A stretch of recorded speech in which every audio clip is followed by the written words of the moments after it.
Going live. It says an error occurred.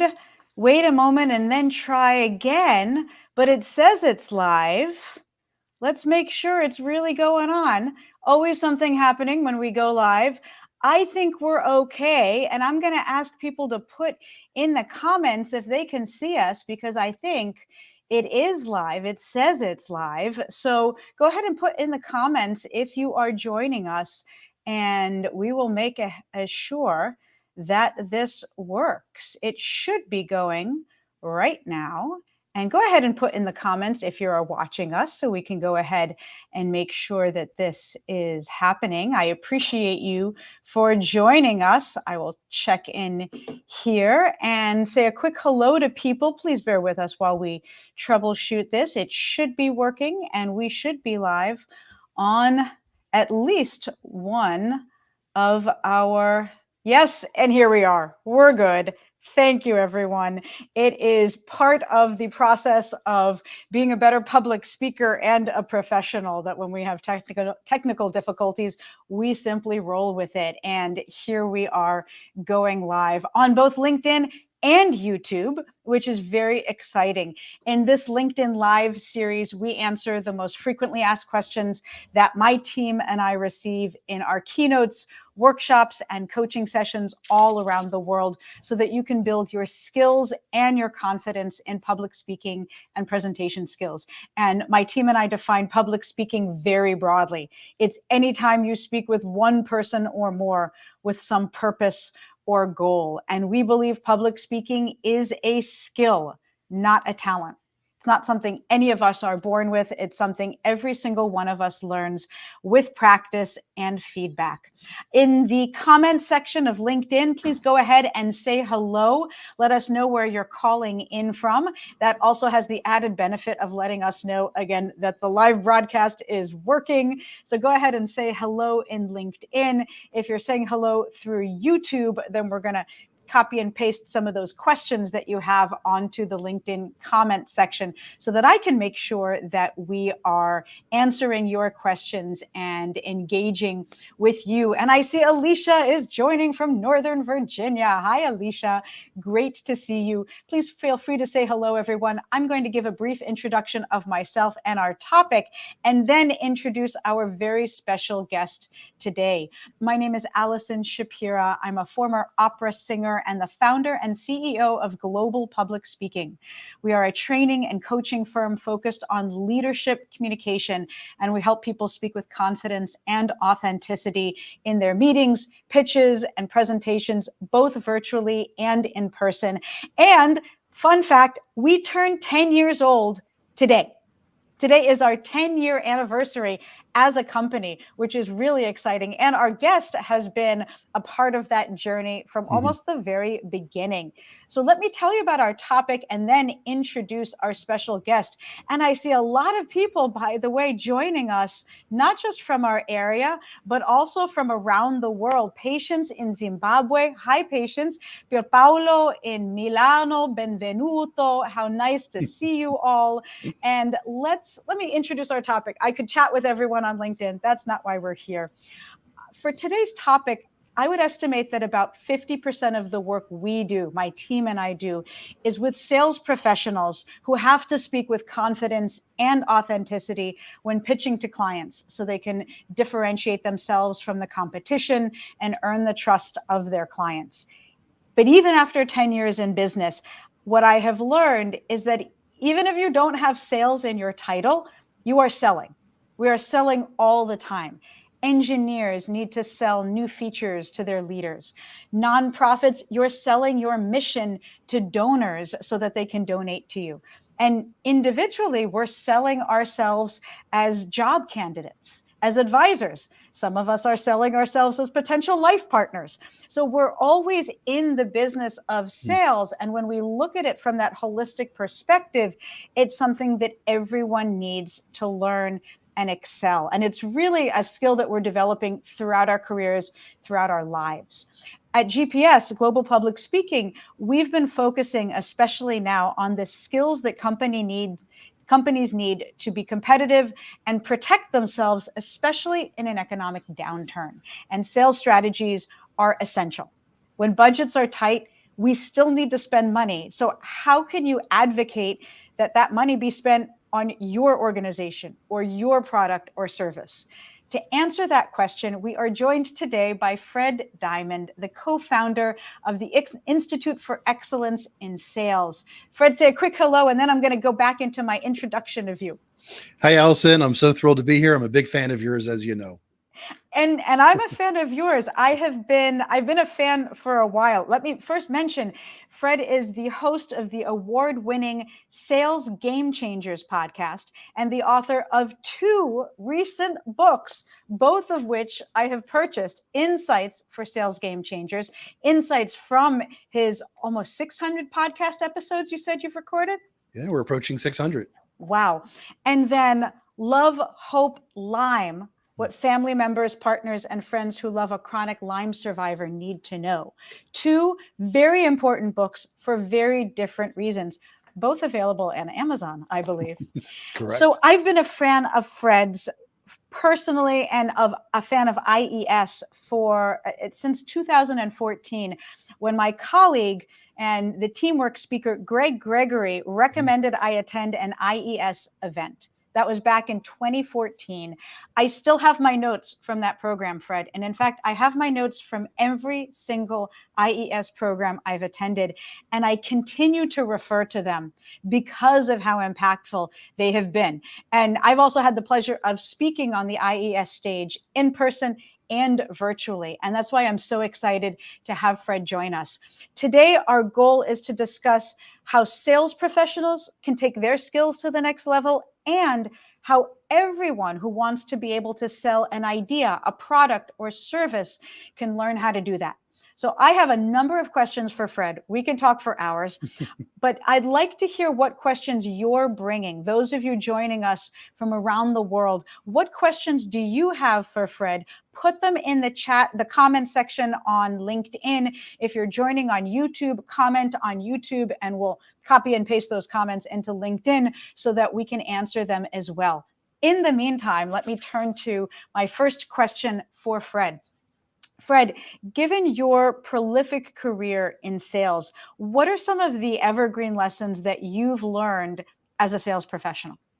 Yeah, I would say thank you so much. And once again, it's an honor to see you. It's a pleasure. I'm reflecting back on one of the first times we had you on our stage. It was our customer acquisition symposium. I think it was 2016, and you were one of 6 speakers, and I very, very fondly recall that. There's 2 that come to mind. You know, as you were doing your introduction, typically at the Institute for Excellence in Sales, we work with sales professionals, people who know they're sales professionals. They've devoted their career to growing the ranks. But we've also worked with a lot of people who are either business owners or individual solopreneurs or consultants. And a lot of them are adverse to the concept of selling, right? So we frequently have done a program with quote unquote sales for non-sales professionals. And we go through a process where the first question we ask is, what are some words that you think about when you hear the word sales? And then you say pushy or aggressive. These are, again, people who aren't sales professionals. And then we say, okay, now think towards someone who sold you something and you were really excited about the sale. And then the words are things like trusted, helpful, supportive, service. So for the people out there who, for some reason, question the word sales, who think it's a negative connotation, you're providing value, especially right now, right? As we're doing today's interview in December of 2022, people need what you're bringing to the marketplace, because every company on the planet has been affected over the last 2.5 years some way, right? Either because of the results of what's gone on in the last 2.5 years, financially, of course, and personally. Everybody's been touched personally.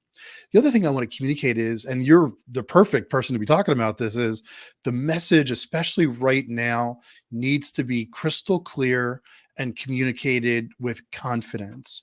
And it has to be of value to who you're talking to.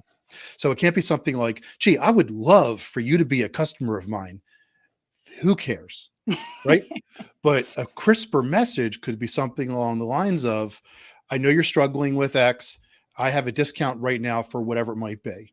Or here's a way for you to acquire our product right now that you might not have thought about because people are challenged with budget. So a boom, boom type of a message to people has to be crisp. And we would also recommend that you go to the people who've bought from you before, right? The easiest people to speak with right now are those that you've had relationships with for 1 to 5, 10 years. It's really challenging right now. I'll be honest with you, even though I'm an expert and I deal with experts every day, it's really challenging to speak to new people right now who know nothing about you, who are focused on themselves, their company, and more than ever, Allison, they're focused not just on their customer, they're focused on their customer, the whole supply chain.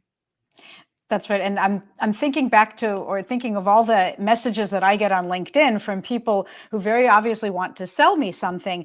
And if there isn't a mutual person recommending we connect, I very rarely respond to those messages simply because I get so many of them. There's no way to know who has value to deliver and who's just trying to sell something. And so without that personal connection, I'm not very likely to respond. And I think about when the pandemic first hit, it was listening to my clients that helped me understand what they needed in order to then deliver what they needed and help them. So it was reaching out to those existing relationships to say, how can I help you? What do you need right now? And through listening to those customers, I realized what they needed was to learn how to build an authentic connection on WebEx or Zoom when they spent their entire careers winning business by taking people to lunch. Lunch Yep. is no longer an option. How do we do that virtually? And through listening to my clients and what they needed, I could then develop solutions that were of absolute necessity to them, that they told me they needed. Yeah, I mean, the way we're communicating right now, it's not going away. It still amazes me, Allison, when I see people totally botch the web communication. They show up late, right? The screen for some reason it's distracted. The mic is not good. Those things have to be crisp. I tell people get on the log in 2 minutes before. Don't log in at exactly the right amount of time because whatever might be going on, you also got to respect people's time. And you also need to, it's just, we keep talking all the time at the Institute for Excellence in Sales about value. And over the last 2.5 years, people's needs have become crystal clear, right?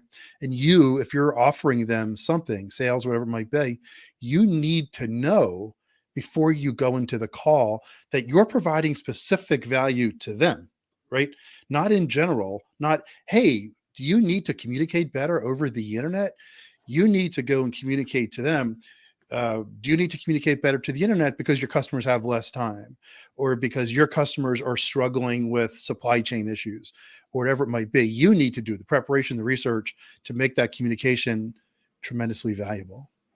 That's right. And that's what we teach when we teach public speaking. You don't go in and wing it. You don't do that in sales. In some sales groups we've worked with, we like to joke that pre-call planning doesn't happen in the car on the way to the call. It happens with strategy and preparation in advance, much like public speaking and presentations happen with intention and really focusing on the value that we're offering. And I so appreciate, Fred, that you mentioned that, because when you ask people who are in non-sales roles to describe sales, I think the reason they give those negative responses is because they've been on the receiving end of negative sales tactics that don't work. And the best sales professionals know that it's not about what I'm trying to sell you. It's about what you need that I know I can help you with.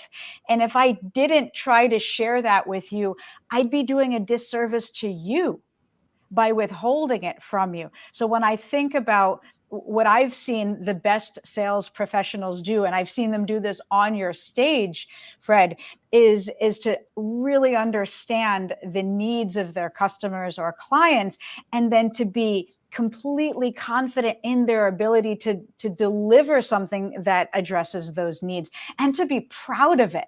So when we're proud of what we do and what we represent, then sharing that pride with others, recognizing how it will help them, knowing them and recognizing how it will help them, is, I believe, the best sales pitch that we have. I want to go back on a word that you said a couple of times just now, professional, right? So if you're a professional, what do professionals do? When you were a professional opera singer, you just didn't like show up, and you had to work on your voice, and you had to work. I liked when you were just pronouncing the place in Italy where one of our listeners is from, and you didn't say Milan, Italy. You pronounce it so beautifully, and obviously I was thinking, oh, that's right, because she was an opera singer. She had to sing that way. But it's like, as a sales professional, think about the word professional. So you need to be aware of how so many things as a professional. What is your customer going through right now? And it's really easy to figure that out. Everything is available with a quick search on the internet, right? Talking to people every day about what are things happening in the industries that you're focusing on. When people ask me, what is the number one way to be successful at sales? I always say, get to know an industry, become an indispensable resource to that industry. So that everything that your customer and your customer's customer and your customer's customer is going through, because you read the online trades and you're talking to people and you understand what that is. That's what a professional does. And you're also a professional as it comes to using the web, and you're also a professional in your communication, and that your customer isn't going to give you 30 minutes of talking about things that aren't important. You're going to bring them things that truly are of value, because you have researched them and their company, and you've worked with them before, and that as a professional, you need to show up with things that are going to help them do their job. It's interesting. Prior to the last 2.5 years, we would talk a lot about you as the sales professional preparing, how to show up for the meeting, doing research, etc. And then we would also talk about understanding the customer. The last 2.5 years has taught us so many things, but one thing it's taught us, Allison, is that it's not just you and your customer, it's you and your customer's customer, and your customer's customer's customer, because of all the things that have evolved from the supply chain and how the last 2.5 years have affected everybody financially, personally, and at their company level. I think that's so important. And even when we extrapolate from sales professionals to non-sales professionals, that engineer pitching a new product or new code to their leader has to think about what their leader's leader is looking for and needs in terms of deliverables, or that nonprofit raising money from an individual donor. Well, who else in that donor's life affects their decision making? And what's important to them. And so understanding the multiple levels, it reminds me of my study of negotiation theory, because it's understanding who's a part of that negotiation who may not be at the table, but yet still has a role either to enhance the negotiation or to spoil the negotiation. And how do we take that into consideration? So there's a lot of nuance there, Fred, and I appreciate you mentioning that. I'd like to turn to the reason why we wanted to address this topic now. We had thrown around a couple of names for today's session: how to recession-proof your business, what sales skills do you need in a recession. People are throwing around the word recession, as am I. There's a lot of uncertainty out there, and I think economic uncertainty is probably a better term for that. What are we doing to hedge the risk in the way that we're running our businesses or our organizations? What do you think are the biggest challenges those in a sales role are facing today, given this uncertainty? Yeah. So I would say one of the major lessons I've learned about the sales profession is that it really is about courage, right? Everybody has fear. You talked before about, even before you get on the stage, with the opera or the folk singing, whatever it might be, there's a degree of nerves that build. Everybody has that. The great sales professionals, Allison, they just get past it. It's not even a thing, right? So I'm not going to say dismiss what you might be hearing out there from a macro level. Every time you turn on the TV, something's being said there, but there's still a huge economy out there that will continue to go. So there's no reason why you shouldn't have access to that. You have to go where the money is. right? So it's like, you know, a lot of new prospecting is going to be a challenge during uncertain times. That's why I've mentioned before, you need to keep going back to your customers to keep finding opportunities to provide value for them. Second thing that you need to do is you need to understand where the money is, right? You know, so for example, at the Institute for Excellence in Sales, we have a lot of sales organizations that are our customers. They join the Institute as partners. I've had to help them and say, hey, have you thought about getting budget from talent acquisition? Because a lot of the companies that work with us, they want to be seen as great places to work. So they're investing money in Indeed and all those sites. I said, you know, maybe you can go to your talent organizations to get some funding. So you have to go in with the conversation of where's the money at the organization? You know, where can we get additional funds to come in and provide the services that we offer? And the third thing is, you know, you need to be empathetic, right? That's the other big word that's come up over the last 2.5 years. But empathy isn't sympathy, right? Empathy is, gee, I understand where you're coming from. I understand the challenges that you face. You need to let the customer know that, right? That you're a peer of theirs. You're seeing the same thing. And I know you're going through some challenges. We got some solutions that can help you out. So courage, understanding where the money is so that you can help the customer become a customer of yours during the recession. And third is, you know, letting them know that, hey, I understand things are tough. Things are tough all over the place. Here's how we can help you get past the next, you know, whatever the time might be by providing some critical solutions for you. That's right. And what I hear is there's that peer relationship is so important. And I can sense that in the clients that I speak to, in the way that they refer to my team and I. When they call us a vendor or do they call us a partner? And I always prefer when they call us a partner because that's how we see ourselves. We partner with you, and a partner brings something to the relationship, partners with in order to help. So it goes back to what you were talking about value, actually being of service and helping others and taking pride in that and recognizing that it takes discipline and preparation to do it effectively. You can't just wing it and go into the conversation and say, what do you need? All right, I got that. It's coming in and saying, I've been studying your industry. Here's where I see your peers struggling. Here are the strategies we've seen to be effective. And then you bring more of a substantive advisor relationship to that process, as opposed to just saying, when does your budget end? How much budget do you have? Yeah, but here's the thing too. Everybody who you're talking to, they know that you want to transact with them, right? And I agree with you. As a matter of fact, we call our customers partners. We used to call them sponsors. We used to call them members. We now call everybody that we engage with a partner. But yeah, but the customer knows. You know, the customer knows that you're offering them something, and that there is a cost for that. Now, not every conversation has to be about, you know, the budget, the transaction, all those type of things. You know, sales is a long-term journey as well. You know, I like the way you described partnership. I mean, think about the people that you're working with now. I recently did an analysis of the companies that we work with, and some of them I thought, yeah, these are kind of new. Then I went back and I said, wait a minute, we first met this person 6 years ago.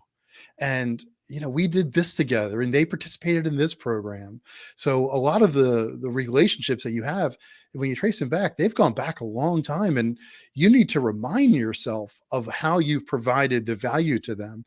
Now you need to keep showing it because, again, the customer is going through what they're going through, and they do hold, you know, the funds. Of course, you know, you do need to get access to their funds, but remember to provide remember the value that you've shown them over the years. That's why we say right now, you know, concerning the recession, et cetera, you need to go back to the ones that you've had the relationships with, and you need to show them the value crisply, and you need to surprise them. You know, you need to say to them, I know that, hey, I know that your industry is going through this right now. How is your company affected by that? Oh, well, obviously you've spent a little bit of time doing some research, and it's not fake relationship stuff like, gee, I see in 1992 you worked for the government. How's the government doing right now? You know, I mean, it's not something ridiculous like that. It's something truly of value, which is like, hey, gee, I wonder, you know, has your industry come back fully from the pandemic? Even questions like that. You know, what are you seeing as the big challenges with women in your industry? You know, is DE&I something that's diversity, equity, inclusion? Is that something that your company is striving for?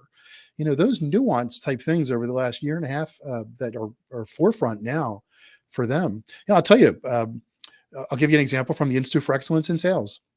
Prior to the pandemic, we used to do a ton of live programs, and fortunately for us, you graced our stage on a handful of occasions, uh, training salespeople to get better at sales prior to the pandemic was a top 3 priority for most of the companies we engaged with. It's not as much right now because a lot of companies are still struggling with getting their people back into the office. So they're trying to figure out, as a global perspective, how do we deal with the topics we're talking about? But what's a big concern? Diversity, right? Showing the customer base that they look like them, right? We understand you, customer base, because we're a very diverse organization. Elevating women in sales. There's some estimates that 1.5 million women in the white collar professions have left the workforce over the last year and a half. So companies want to re-engage them, show them that there are great places for them to work. So a lot of our partners have said, help us be seen as a great place for women to want to work. So you have to understand what's really happening for them so that you're of value to them. And you know what? Professionals do that. You don't have to be a professional salesperson. Professional business people understand that. They study it and they want to help.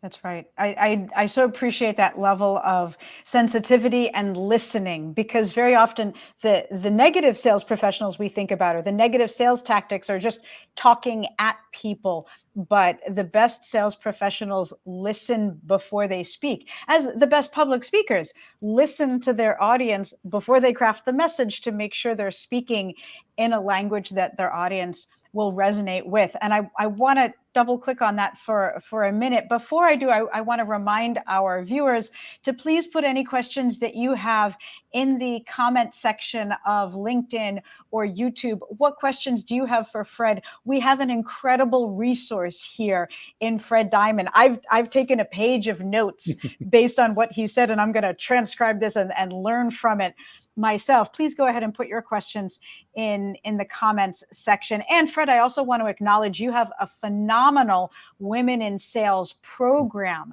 at IES that is a game changer and is incredibly impactful. So you're not just listening to what your partners need, you've developed entirely new programs to meet those needs. And that is what a professional does, who is serious about meeting the needs of the people they work with. I want to come back then to this idea of the words that we say when we're in the sales process or seeking to influence others. At Global Public Speaking, we like to say that every time we speak, whether it's in a meeting or a pitch, we have an opportunity to influence someone's behavior, to change the way they feel and think or act, which is an incredible responsibility that we want to use for good. And so how, Fred, do you think, how can we use our words in more powerful ways, whether we're selling or communicating in any professional way? It's interesting. So you have to remember this. Your customer is full-time in their industry, right? So, your customer is probably going to be in the same industry most of their career. If you think about that, if let's say you're selling IT or financial services or HR services, if you will, in most cases, the customer will be working in a government space, government contracting, financial services, manufacturing industry, whatever it might be. So your customer is speaking their language every single day, right? You, as a sales professional, that goes back to the preparation that you had spoken about before. You need to be speaking in the language that they speak, and it can't be fake, and it's nothing wrong with saying, maybe there's like a regulation or something or a law. There's nothing wrong with asking pronunciation or how does this term apply to you? But you got to remember this, the customer is going to be in their job in a lot of cases for 20, 30 years. We work with a lot of sales professionals to the government, right? Who've worked for the same company, IBM, Oracle, Microsoft, for 30, 40 years. And they tell us that they're dealing with the same customer for the 30, 40 years because the customer enjoys what they're doing and they believe in the service that they're providing. So they're pretty serious about it. So you need to be speaking on their terms, not on your terms. but on their terms. And that's what a professional does as well. I just want to communicate one of my favorite acronyms is WAIT. Why am I talking? You know, Ooh, oh, yeah, I wait. love that. We've been using this a lot. Wait, WAIT. Why am I talking? It's right here on my wall. And even though we're talking about speaking, and you help tens of thousands of business and sales professionals get better at it and be more presentable on the stage, more presentable in front of people, more engaging. We have a saying here that if the customer does 90% of the talking, then it's a successful call. Now, if it's a demo, obviously you're going to be doing more. But, which also goes back to one of the main lessons I learned years ago.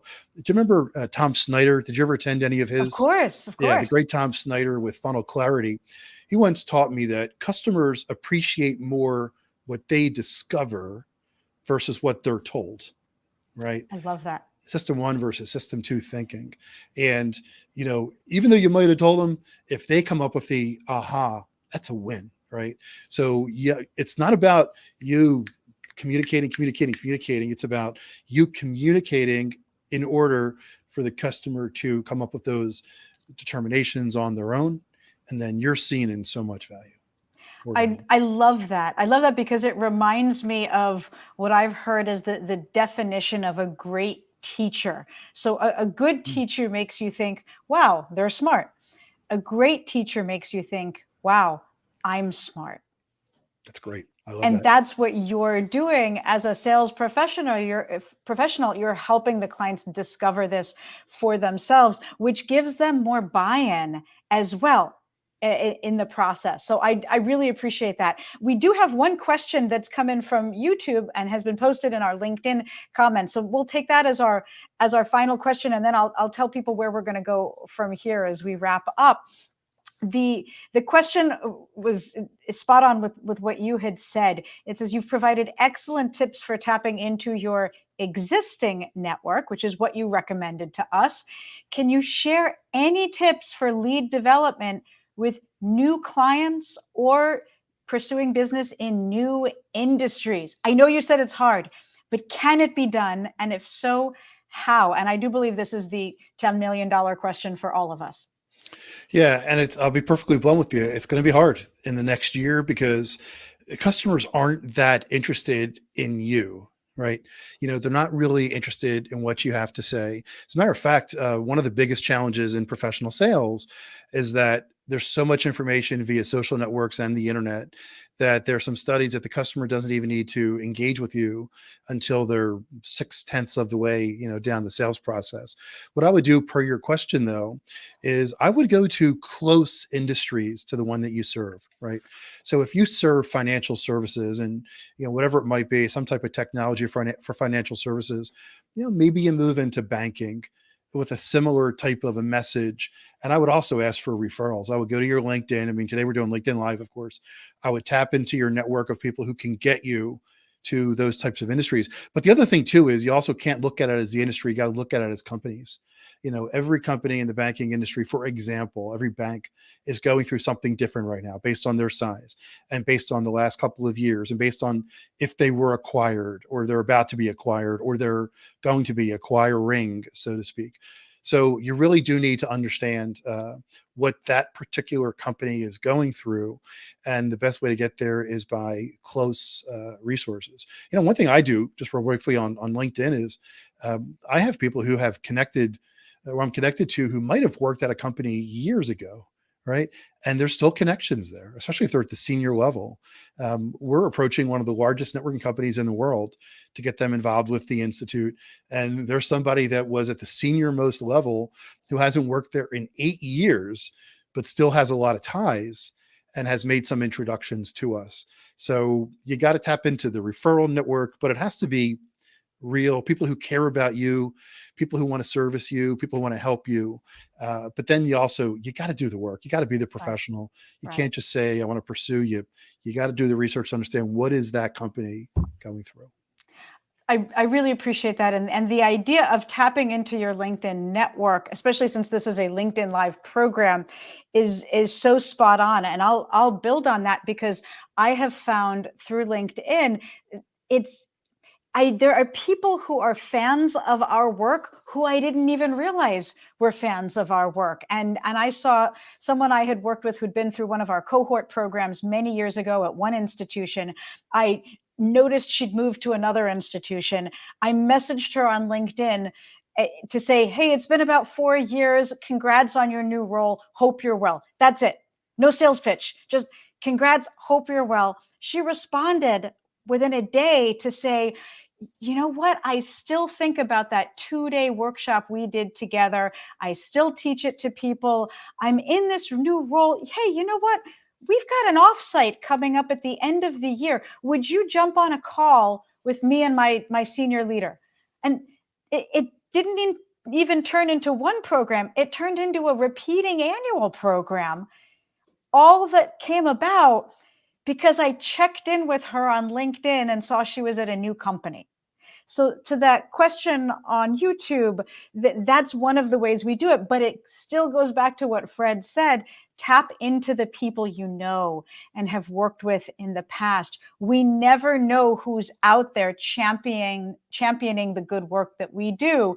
We simply need to find them and re-engage with them and see where it leads. I'm not going to say that happens every single time, because it doesn't, but it was a general warm, empathetic check-in. It wasn't saying, hey, how are you doing? Are you doing workshops? Can we help you? It was just a hello, simple hello. So I share that to build on the incredible wisdom that you have provided to us, Fred. This has been amazing. I want to show our viewers a quick QR code here. If they would like to learn more about public speaking overall, we send out strategies, tips on public speaking and presentation skills. And there's a QR code, which luckily did not cover up Fred's head in this video. Good job. And if you scan that, you'll get our everyday public speaking workbook, which is a digital workbook to help you practice your public speaking skills every single day.